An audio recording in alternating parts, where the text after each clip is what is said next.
So how many of you guys are feeling tired and disconnected from God? I think a lot of us are. And we either don't have time to rest because we have to work, or when we do get a rest day, we waste it and we still feel tired and then we have to go back to work the next day. So today we're gonna be covering rest because you need a rest. And by the end of this video, you'll have a Sabbath system that you can actually use. But here's the thing, even if you build the perfect Sabbath system, most Christians will eventually stop doing it, which is why at the end of the video, we're gonna talk about the one thing that actually keeps the Sabbath going over time. So the first step is to divide the day into 3 sections: morning, afternoon, and evening. And I do want to mention here that these dividers are fun bookmark activities that end each section of your day. The ones I personally like using are good meals, naps, walks, getting coffee, and long showers. And this personally helps me because I typically fill my morning section these days with playing video games or watching TV. And because these dividing activities are things that I actually want to do, it makes it a lot easier to stop watching a screen and transition into the next part of my Sabbath. And the reason why is because dividers are safeguards to ensure that we don't waste time. So did you catch that? Because none of us should be playing 8 hours of video games a day, none of us should be binging shows all day, and none of us should be staring at our phones for hours. Because when you stare at a screen for that long, I found that it puts you in a very dangerous place. If you look over here at Galatians chapter 6, verse 8, it says, "For he who sows to his flesh will of the flesh reap corruption, but he who sows to the Spirit will of the Spirit reap everlasting life." So over here, I want to give you guys a warning. So I want you to pay attention to those words, flesh and spirit. You see, if you're not careful, you can get consumed by something that was supposed to be refreshing. And if you do something, anything, for hours and hours, that activity now turns into a work of the flesh that you now don't have control over. So if we don't learn how to exercise self-control during our rest days will turn into us wasting time instead of us being recharged. I like that one quote that says, "Idle hands are the devil's playground." So again, use these dividers not to just fill in a template, use them so that you can learn to exercise self-control on your Sabbath. All right, so let's go back to our steps. So after you designate fun divisions in your Sabbath, the next step is to schedule each section of your day. So I've been taking a Sabbath day for a few years now, and I've learned that it's a lot like a workout, where you kind of have to try things out, and through trial and error, you find out which activities actually help you feel rested. So to give you guys an idea of how you can Sabbath, I'll share how I've been spending mine lately. My Sabbath day is the one day I get to sleep in and I don't set an alarm, so that's nice. And as an opener to my rest day, I try to have a meal and coffee before I do my morning activity. And when my wife and I pray for our meal, we dedicate the day to God and ask Him to help us rest well.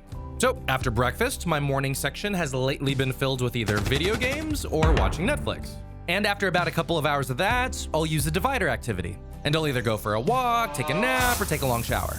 In the past, for my afternoon section, my wife and I have either gone shopping or we've cleaned around the house, which actually is kind of restful for me. Or I'll call my family and friends back in California, and I've also trained in kickboxing, and it's usually around this section that I'll do my devotion. After my afternoon section, I'll use another divider activity and either take a nap if I haven't already, or have a nice dinner. And for our evening section, my wife and I have been making popcorn and watching a movie, and I think for this year, I want to try incorporating board games. Maybe. And I know some of you guys might be thinking, wait a minute, where's God in all this? And I'll get to that in just a little bit, but I want you to notice here that I do a bunch of different kinds of activities that all refresh me. But you need to build out a Sabbath that refreshes you.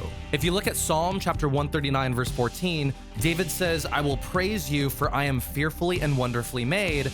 And this right here applies to us. So understand that God gives us all different strengths, weaknesses, jobs, and schedules, which means that rest will look different for all of us.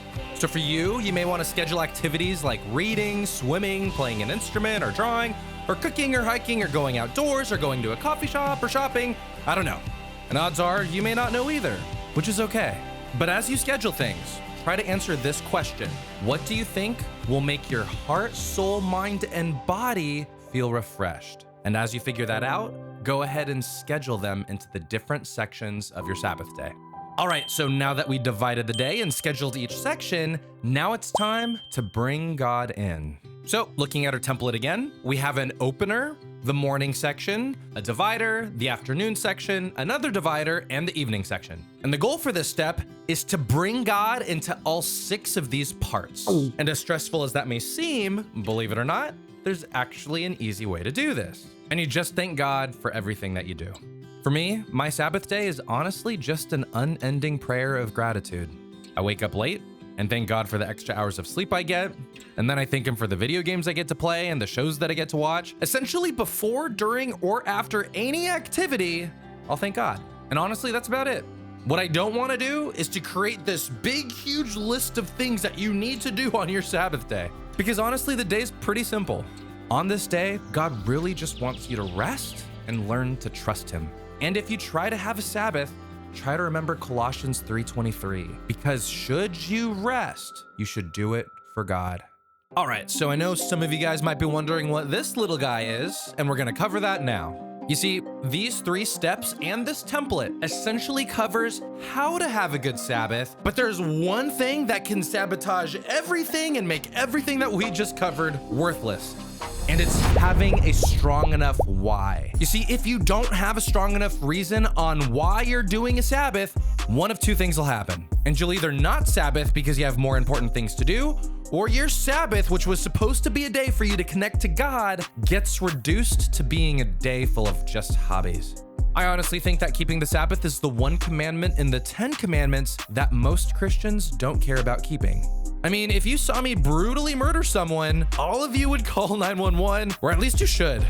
But if you saw me work really hard at my job Monday to Friday, do some volunteer work on Saturday, and teach a Bible study and help clean the church after on Sunday, do you think anyone would have a problem with that?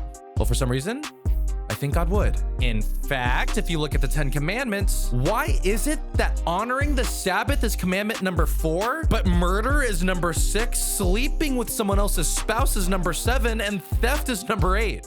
If you don't know the answer, let's look again at the 10 commandments. Notice here how commandments 1 through 4 are about man's relationship with God, and commandments 5 through 10 are about man's relationship with man. You see, I'd argue that the reason why honoring the Sabbath is ranked higher than murder is because having a Sabbath is connected to man's relationship with God. So did you catch that? When people have a strong relationship with God, they'll be more likely to treat people the way they're supposed to, and maybe not kill them. Honestly, Sabbath is a pretty big theme in the Bible.